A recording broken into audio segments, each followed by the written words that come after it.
As a boy, the young David Lean wasn't allowed to go to the cinema. His Quaker parents considered motion pictures to be sinful. Perhaps that early denial helped spur him on through his incredible career. He began at the bottom, as tea-boy at Gaumont Film Studios, then steadily progressed to camera assistant, to editor, and then co-director of Noel Cowar's 1942 film, In Which We Serve, his directing big break. Over the next decade, Lean put out a run of British classics: Blithe Spirit, Brief Encounter, Great Expectations, and Oliver Twist. And in 1955, he was invited to take part in the programme Film Profile.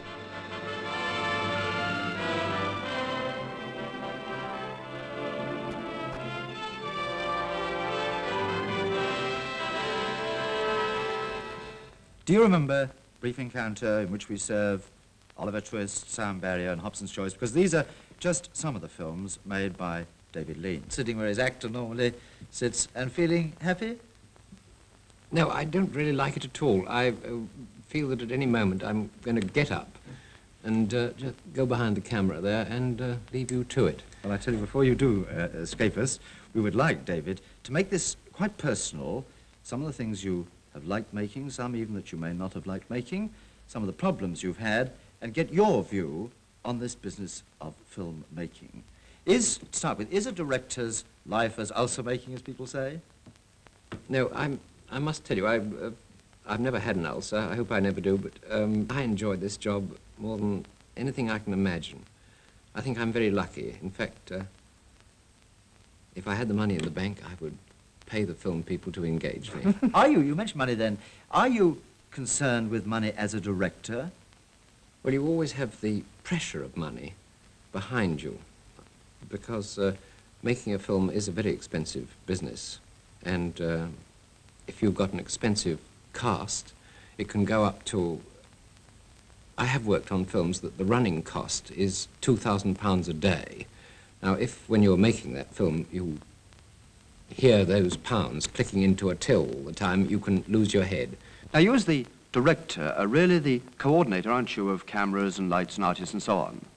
Yes, as a coordinator. He, making a film concerns, many hundreds of people, and he is the man that gets them all together to put that final result onto the screen. I would like to take you back, David, to your own start as a cutter, because I've always understood that you place enormous emphasis on this question of cutting.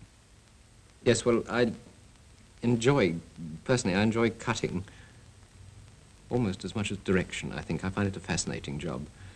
Most people, I think that cutting is a question of cutting out things. It's nothing to do with cutting out things at all. Mm-hmm. It's the juxtaposition of pictures. And you can make or mar a film by cutting. You can't make a bad film good. You can make it tolerable sometimes, and you can certainly ruin a good film. But as a member of the public sitting there watching your film go through, would I recognize a piece of good cutting? I hope not. Like all technique, one should be completely unconscious of it. And in fact, one should imagine that a film was started to be shot in the morning or whenever the film opens, and it was a continuous process right up to the end. No, you shouldn't be conscious of it at all. Now, I'd like to put you on the spot now and ask you to choose from one of your own films the piece of cutting with which you were particularly pleased. Well, I think I would choose a bit out of Oliver Twist, which was the Murder of Nancy by Bill Sykes.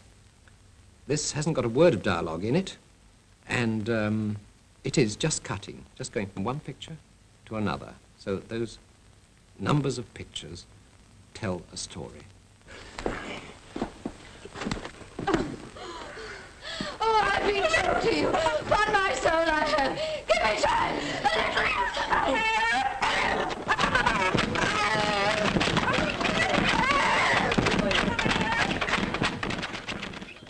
Small point, David, but however did you get a dog to behave as competently as that? Well, it was quite simple, really.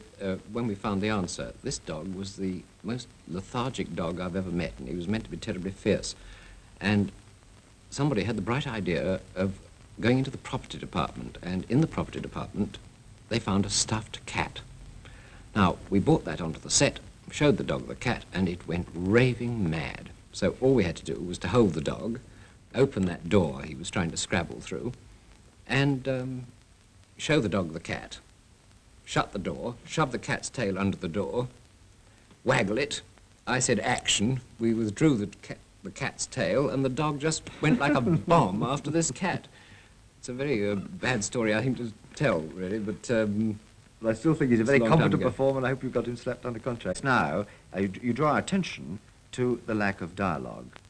What are your views on this question of use of dialogue? Well, I must say, I find dialogue a bore for the most part. I think that if you look back on any film you've seen, you don't remember lines of dialogue, you remember pictures.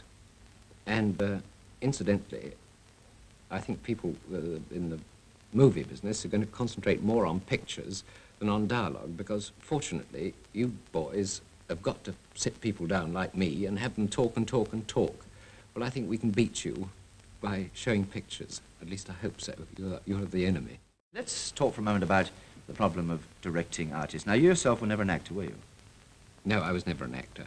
I always suspect that directors are frustrated actors, but this is my big moment. I think it'll be my last.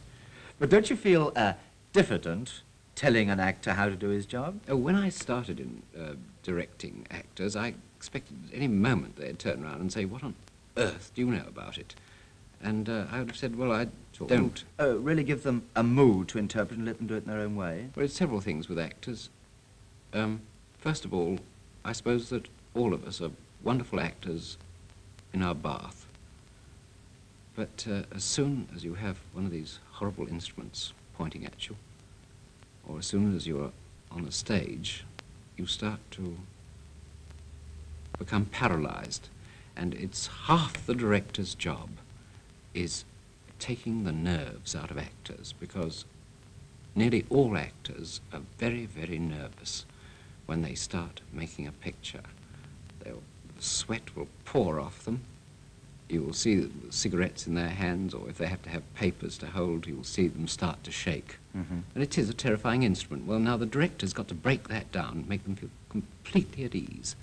And then the next job he's got to do is to ensure that they think right, because acting for the cinema is purely a question of thought. If you see an amateur stage show, people pull faces. Acting is not pulling faces, it's thinking. And on the screen, even in a great big long shot, where the screen's that size and the actor's that size and he's walking away, if he's not thinking right, there'll be something wrong with his walk. I don't know how it happens, but it does. And an actor's got to know what he's thinking every moment during a scene.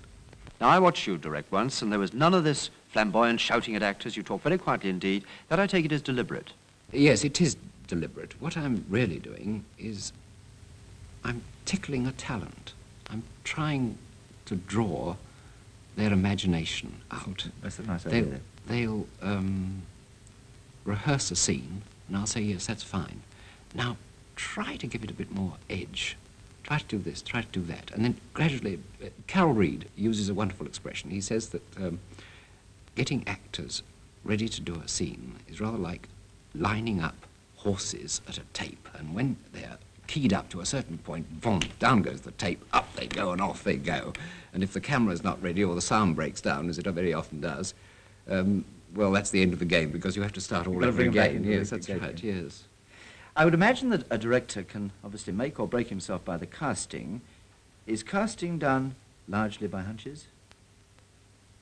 Yes, you do. You write a script or work on a script, and then you get a picture of a certain person in your mind, of course, and then you begin to think what actor could fit into that picture. I think been some of the most successful long, odd casting that you've done. Oh, well, I think it's a story against myself, really, because on Great Expectations, Alec Guinness played the part of a pale young gentleman. I don't know if you remember, but this is what he looked like. Well, that's how Mr. Pip? Alec looked in Great Expectations. Now, after I'd finished that film, I decided to make Oliver Twist, and in it was the part of Fagin. Alec came to me and said, I would like to play Fagin. Now, this is what Fagin looked like in Cruikshank's drawings. Now, as a result of this, I said to Alec, you're out of your mind, you can't play that. And he said, well, look, just give me a screen test, just give me a test. I'll put a little makeup on and do various things, and I think I can do it. I said, well, I think you're mad, but all right, do it. And this is what he did. Clever dogs. Clever dogs. Well, a long shot, David, that came off brilliantly. Well, it came off through no fault of mine. That was just Alec, and since then, as we all know, he's played many, many different parts. But at the time, of course, that was quite extraordinary. Mm-hmm. And now for the $64 question. What, in your opinion, is it that makes and distinguishes your great international star? Well, I think it's two things. One, way out in front, personality. And two, I think I can compare a star with a star tennis player. A star will say his line, he'll wind it up in a ball and flick it at the other actor. The other actor will speak, the star will catch it, wind it up and flip it back. And a sort of tennis match takes place. When, with an ordinary actor, they can be very good, but they just haven't got that quality of throwing it back. They'll say their line, and that's an end of it. The star will catch it, and bong, back it goes quickly. So really, to get the best out of a star, you need another star playing the other side of the net. Oh, of course. Every actor, it is a sort of duel. If you get two really good actors together, they'll fence with each other. And, of course, the best comes out of them. Lean brought out the best in his next two films, Bridge on the River Kwai and Lawrence of Arabia. But he would often have difficult relationships with actors, which many put down to his perfectionism and hard work ethic. Omar Sharif considered Lean a brilliant man and once described himself as one of the few actors Lean actually liked. But that's not how Sharif was feeling in this next programme, which followed the making of another of Lean's epics, Dr. Zhivago, in 1965. How's that, Freddie? Good. Now I've got to see you sipping, Omar. He's a man who's very easy to hate. In other words, it is very easy to hate David and very difficult to like him. He's a very hard man, a very selfish man, who has no pity for anyone and none for himself either, which is a very rare thing. He has no self-pity and no self-indulgence. And therefore, it is very difficult for him to pity anybody else or to feel sorry for anybody, however tired they may be. And he considers everybody on the set, everybody who's helping to make the film, as objects rather than as people. They are the things that are making his film. And, well, you can see how easy it is if you think that he's considering you as an object, how easy it is to be terribly unhappy and rather hate him for it. I know that I have, at the end of many days shooting, felt terrible hate for him. And I know, for instance, most of the people who have worked with him and who work with him rather dislike him because he drives them too hard and he uses them. Now, the $64,000 question, of course, was who played Zhivago. Now, Zhivago's a very passive part, and I think it'd be, he's a poet and a doctor, but the fatal pitfall, I think, would have been to cast too much with the type. If I'd had a very studious young man, I think he'd tend to be a bore in the picture, and so I thought I will go for immense good looks. And I thought of Omar, because he'd played this sheikh in Lawrence who came out of the Mirage, and he's a very sensitive actor, and we happen to work very well together. He catches on, and I think I think it works, and I thought I could get this Russian poet out of him.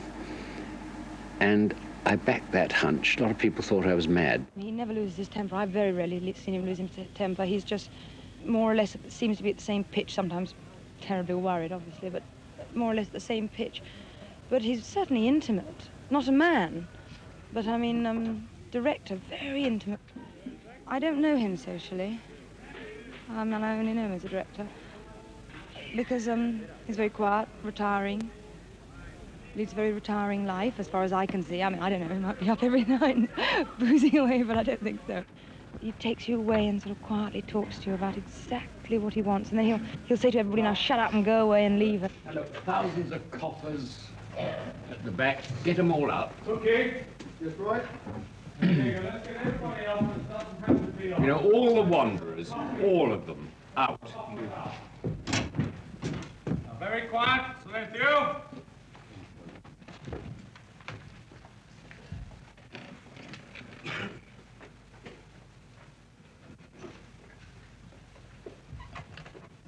All right, Omar. Action. I suppose I don't have much contact with actors off the set because I have so much contact with them on the set. I'm, as it were, trying to get things out of them. I'm squeezing them a little. I'm encouraging them. I'm a general sort of wet nurse to actors. And I suppose when the day's finished, they are part of my job, and I want to go off and relax without them.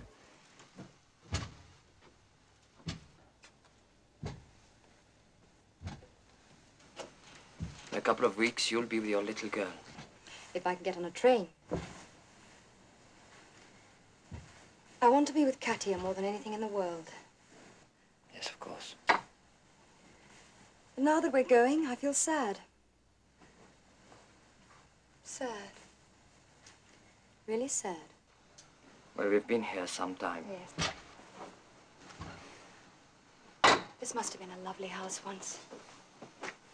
Don't you think? What are you going to do? In Grado? Yes. I'll be all right. I wish I could think so. I could run a laundry. What will you do? I suppose I'll go back to the hospital. It's funny to think of you there. I used to pass it on my way to school. You ever come to Moscow? From Grado. If only there was someone to look after you. But of course, if there were, I'd be destroyed by jealousy. Zhivago, don't. My dear, don't, please.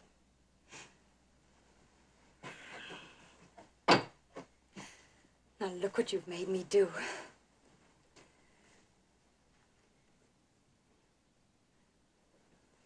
Yuri, we've been together 6 months, on the road and here. And we've not done anything you'll have to lie about to Tonya. I don't want you to have to lie about me. Do you understand that, Yuri? You understand everything.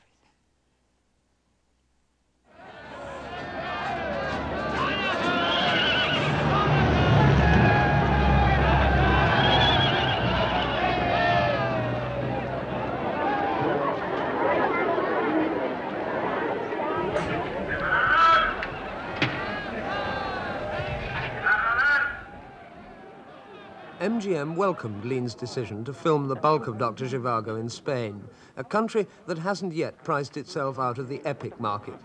Lean was able to hire local extras at 9 shillings a day. Stunt horsemen cost a tenth of what they would in Britain. Lean needed snow, hundreds of tons of it, so the entire output of a local marble quarry was bought and crushed into white powder, which was scattered over this Spanish plain in high summer to recreate Russia in midwinter.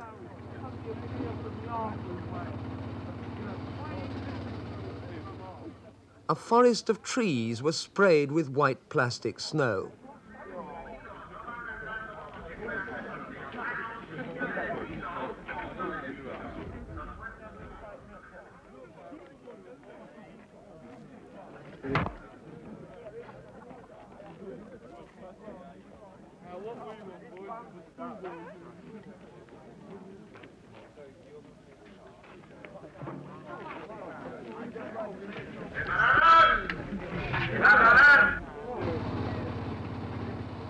needed a cold winter mist, so 100 German smoke machines were brought in to do the job. It all looked expensive and would have been anywhere else in the world, but this was Spain. In all, this set cost just £2,000 to erect.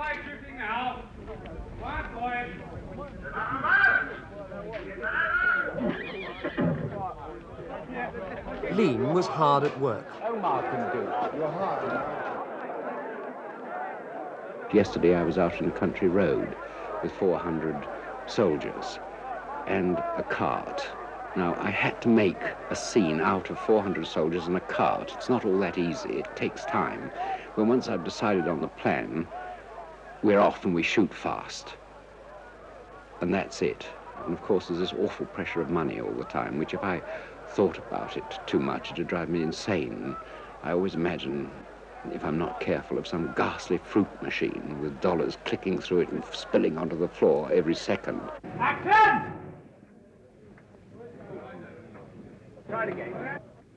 With 2/3 of the film shot, it became clear to MGM that Lean might present them not only with a box office success, but with a film that could win an Academy Award. And an Oscar could be worth $5 million at the box office.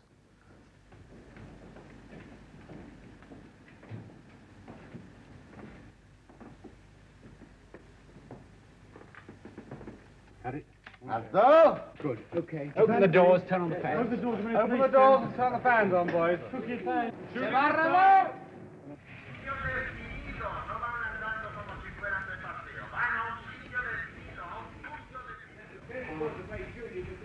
The pace was stepped up to complete the picture before the end of the year and so qualify for the next awards.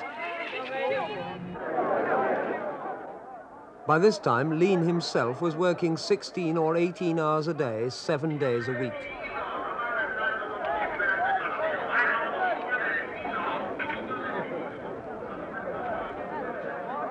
Generally lose, I don't know, about 2 stone during the picture. One's tummy goes, one's in great physical shape, and after about a week of getting up at 11, one feels fine. But it's a pretty killing job. I haven't had a Sunday off, for instance, for, well, as long as I can remember. I go into the cutting rooms when the unit have a Sunday off. And it's pretty tough, but I get very excited by making a movie. And I suppose it's a kind of nervous energy. I'm tired now, as I said to you before. But I suppose the nerve of that infernal machine wakes me up. At the end of September, Lean's camera turned for the last time. The studio lights went out, the props were taken away, the actors went home to Hollywood, Cairo, Rome and London. The technicians cleared up, and then they too went home to Penge, Pinner, Braintree and Horsham. Everybody was happy. The deadline for the Oscars had been met.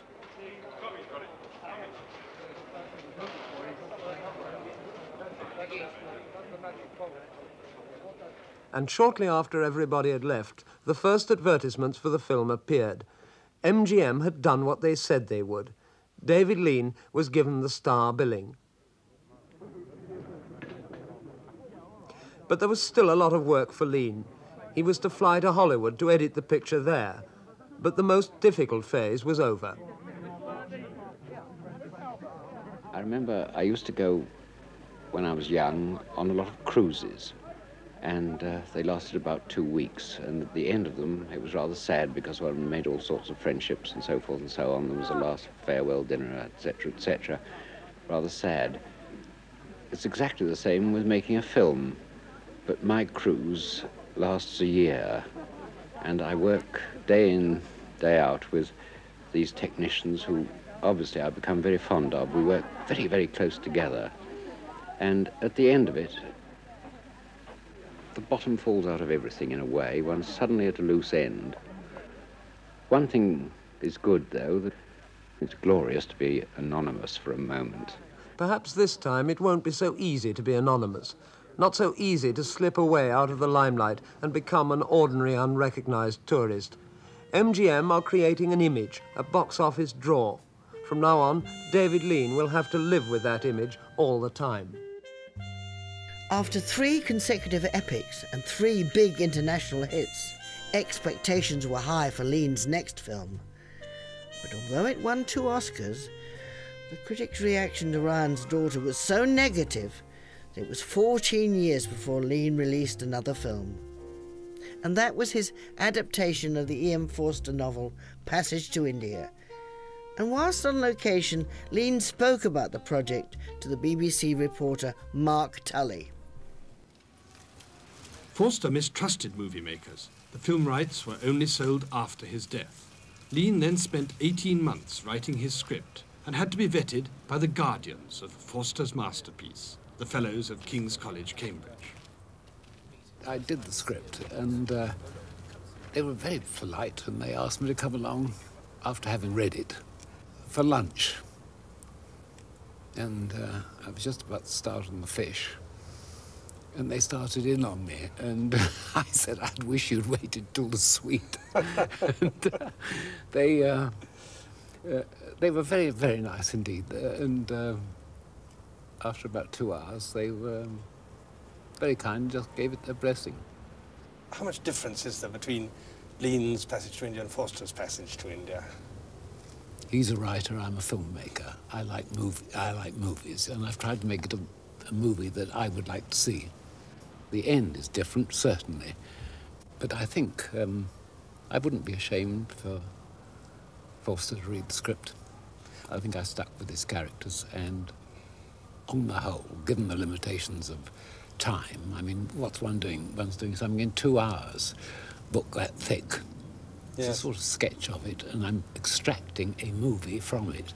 Those who want to read Forster, read the book.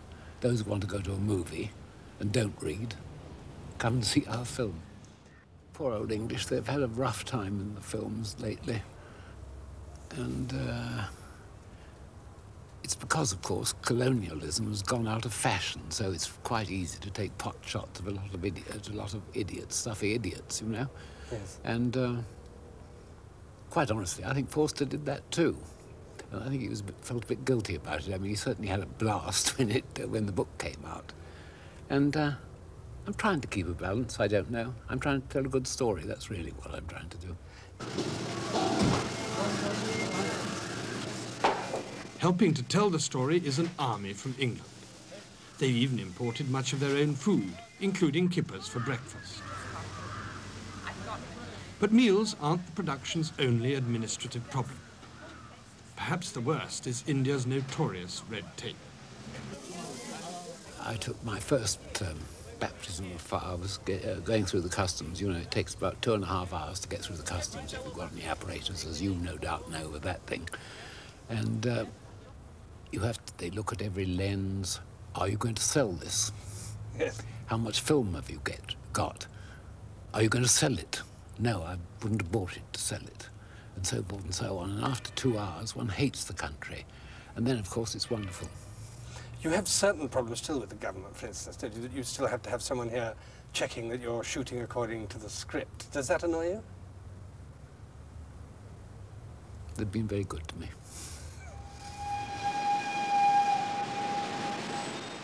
The Indians have been so kind, they've even allowed the production to monopolise the branch line from Connor to Ooty.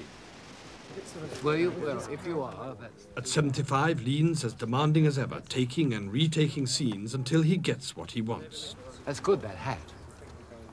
That costs, but then producers can't argue with a man whose last 4 films grossed £120 million, not to mention the Oscars. But not everyone appreciates the Lean style. It's often said that as a director you are, in a way, more concerned with the visual than with the performance of the actors.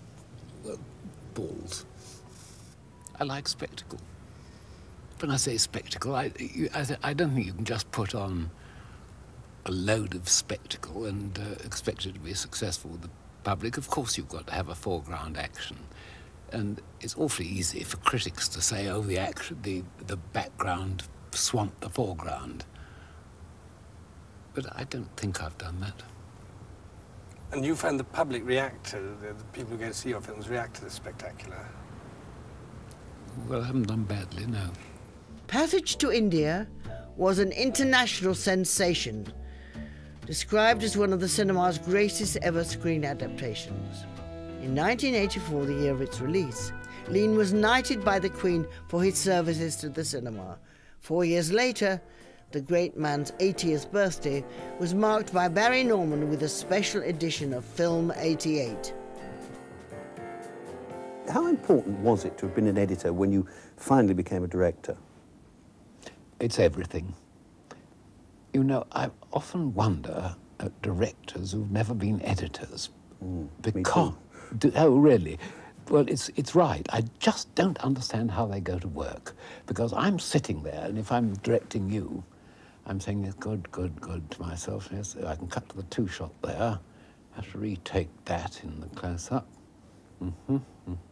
That'll be good on him. And so, all right, cut. Now, let's go again. One more take. And that sort of thing, you know.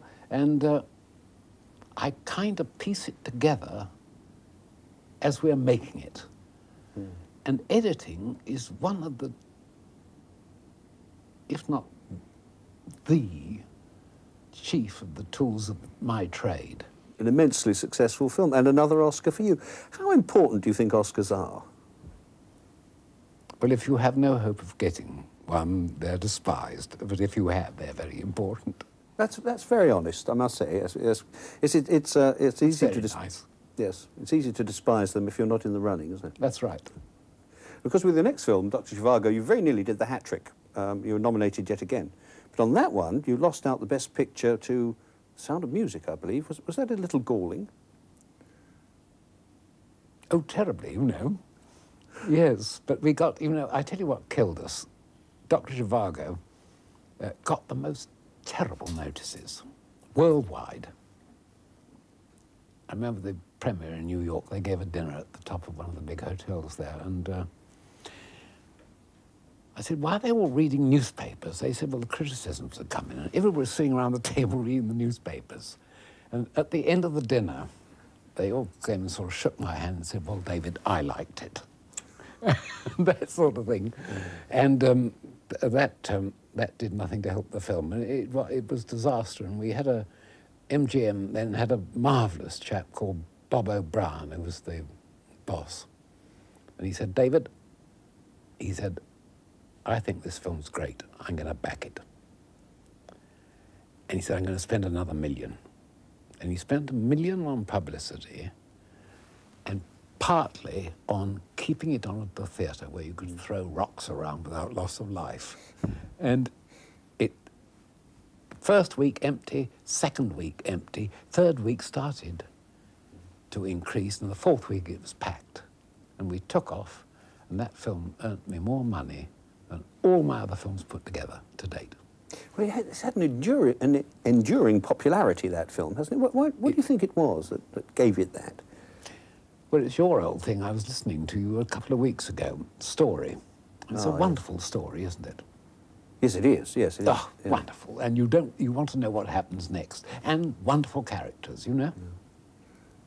And Julie, which was quite a face. I was amazed that, for 14 years after Ryan's Daughter, you never made another film. Why? Why not? Was it because it got such a bad review, or bad reviews? Well, I was very stupid, as a matter of fact. I thought, why? They were universal. I don't think there was one good notice for Ryan's Daughter, really not one. And I thought, why am I doing this? You know, rather stupidly, and I went off and I started travelling. In the end, it was E.M. Forster's novel about the British Raj, A Passage to India, that brought Lean back to work at the age of 76, although in the intervening years he had spent a great deal of time trying and failing to set up productions of both The Bounty and Gandhi.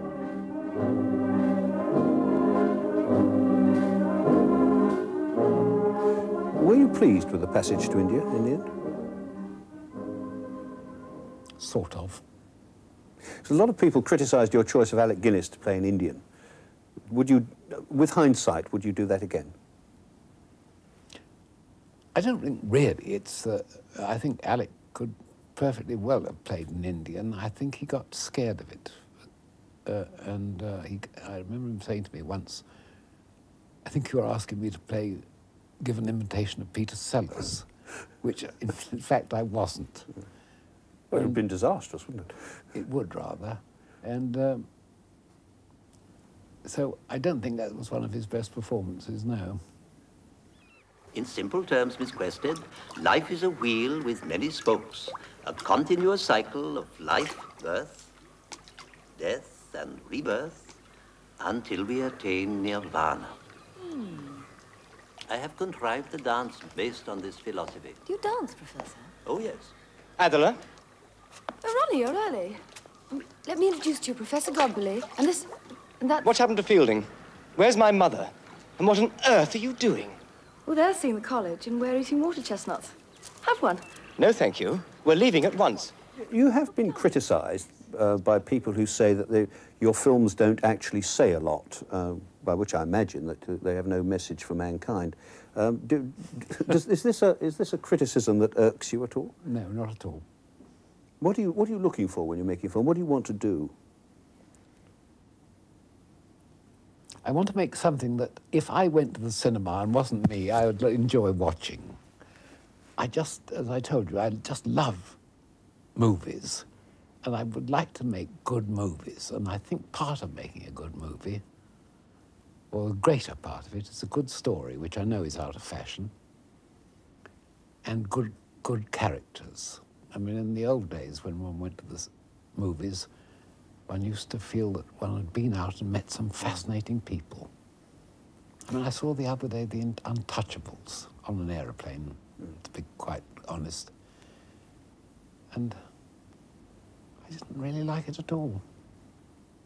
You know, for somebody who says, and indeed I believe you, that you love making movies, you've made very few, 16 films in 46 years, I think. Why is that? Oh, it scares me stiff. You know, I suppose,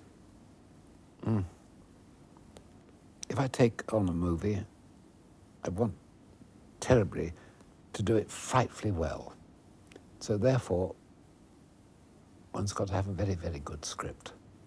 So I spend an inordinate amount of time choosing the subject and then working on the script.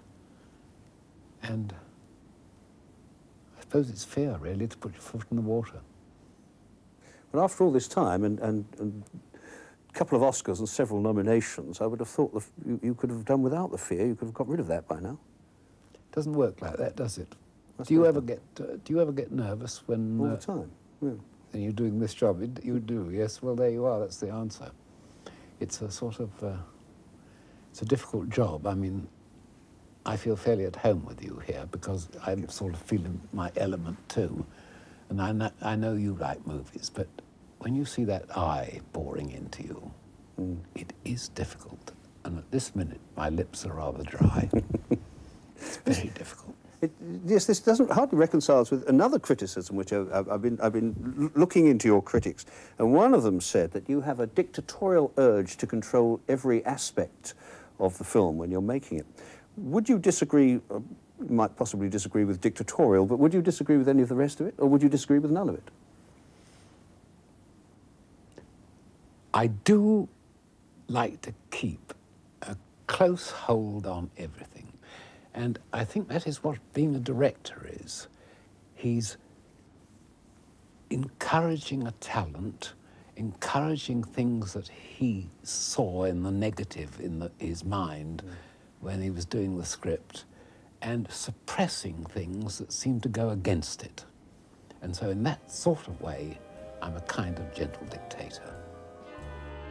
As things turned out, Passage to India would be Lean's last picture, which was not how he wanted things. He spent his final years trying hard to put together an adaptation of Joseph Conrad's novel Nostromo, but it was not to be, and in 1991 he died, aged 83. Eulogists spoke of his towering visual imagination and incredible ambition. At the turn of the millennium, the BFI's list of the 100 best British movies ever made had 3 of his in the top 5. Proof, if it were needed, that just like his films, the man's talent was truly epic. A change of plan next. Instead of Noel Coward talking pictures, it'll be live tennis.